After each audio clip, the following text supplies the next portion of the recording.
Queridos amigos, queridas amigas, meus votos de muita paz. Esse é o estudo do Evangelho da Federação Espírita do Estado do Espírito Santo. Estamos estudando o Evangelho segundo São João. Hoje vamos iniciar o estudo do capítulo 6 e analisaremos os versículos de 1 a 15. No texto bíblico, nós encontramos o seguinte relato. Depois disto, partiu Jesus para o outro lado do mar da Galileia, que é o de Tiberíades. E grande multidão o seguia, porque viu os sinais que operava sobre os enfermos. Jesus subiu ao monte e assentou-se ali com seus discípulos. E a Páscoa, a festa dos judeus, estava próxima. Então, Jesus, levantando os olhos e vendo que uma grande multidão vinha ter com ele, disse a Filipe: onde compraremos pão para estes comerem? Mas dizia isto para o experimentar, porque ele bem sabia o que havia de fazer. Filipe respondeu-lhe: 200 dinheiros de pão não lhes bastarão para que cada um deles tome um pouco. E um dos seus discípulos, André, irmão de Simão Pedro, disse: está aqui um rapaz que tem 5 pães de cevada e 2 peixinhos. Mas que é isto para tantos?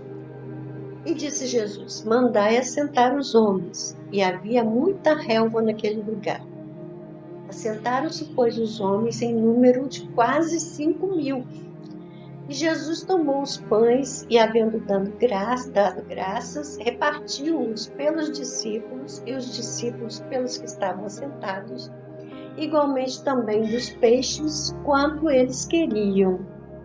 E quando estavam saciados, disse aos discípulos: recolhei os pedaços que sobejaram, para que nada se perca. Recolheram-nos, pois, e encheram 12 alcofas de pedaços de 5 pães de cevada que sobejaram aos que haviam comido. Vendo, pois, aqueles homens o milagre que Jesus tinha feito, diziam: este é verdadeiramente o profeta que devia vir ao mundo. Sabendo, pois, Jesus que haviam de vir arrebatá-lo para o fazerem rei, tornou a retirar-se, ele só, para o monte. Esse é o registro de João, capítulo 6, de 1 a 15. A gente vê que existe uma diferença entre os registros bíblicos. Em algumas Bíblias está registrado que eles viam sinais, outros diziam milagres. Então, no capítulo 15 do livro A Gênese, Kardec analisa os milagres que estão relatados no Evangelho. E ele comenta o seguinte: os fatos que o Evangelho relata e que foram até hoje considerados milagrosos pertencem, na sua maioria, à ordem dos fenômenos psíquicos, isto é, dos que têm como causa primária as faculdades e os atributos da alma. Então, Kardec vai, a partir desse comentário, ele vai analisar todos os fenômenos, como as pescas milagrosas, as curas, o fenômeno de dupla vista, e ele vai comentar os fenômenos psíquicos que estavam sendo estudados pelo Espiritismo, mostrando que tem explicações naturais para todas essas ocorrências e que não é preciso recorrer ao sobrenatural. Agora, com relação à multiplicação de pães e peixes, Kardec analisa a possibilidade de que a narrativa seja uma parábola, que não tenha efetivamente acontecido a multiplicação e possa ser uma parábola que foi contada e nas transcrições do texto acabou sendo relatado como um fato real. O Pastorino, ele no livro Sabedoria do Evangelho, na sua coleção, ele apresenta algumas possibilidades em relação a esse fenômeno em particular.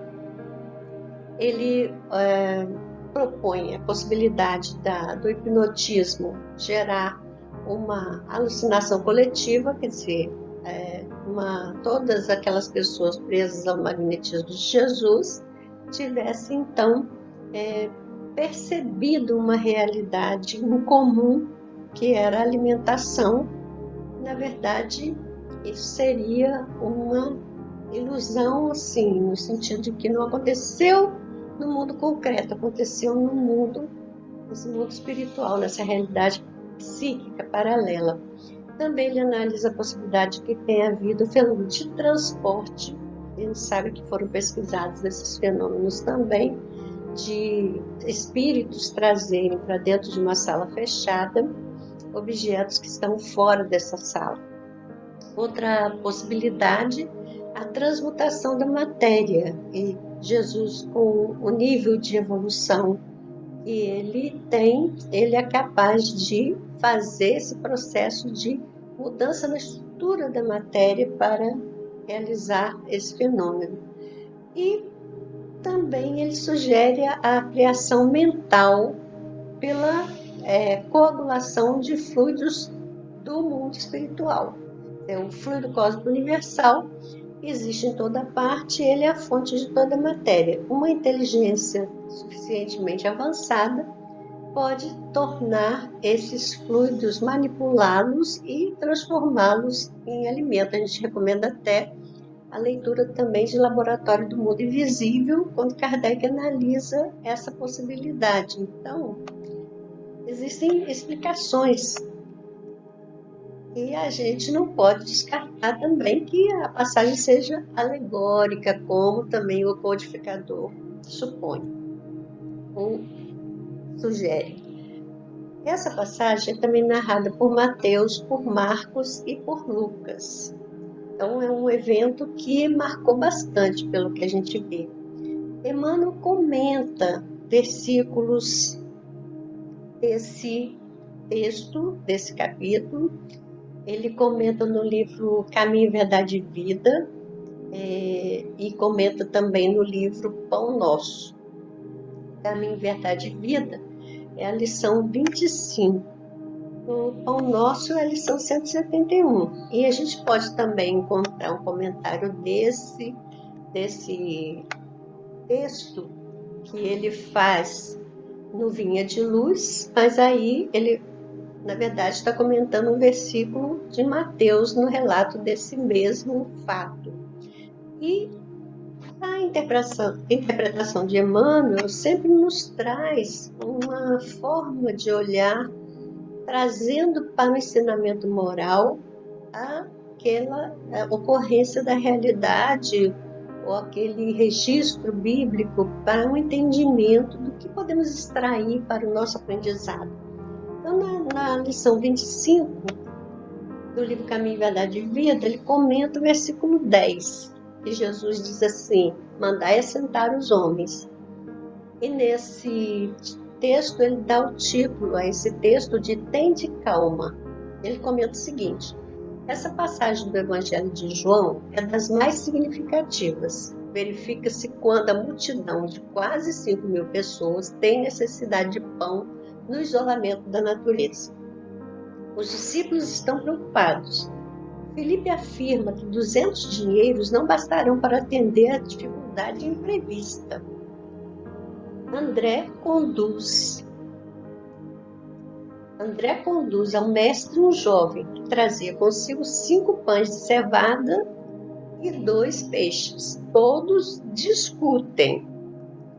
Jesus, entretanto, recebe a migalha sem descrer de sua preciosa significação e manda que todos se assentem, pede que haja ordem, que se faça harmonia e distribui o recurso com todos maravilhosamente.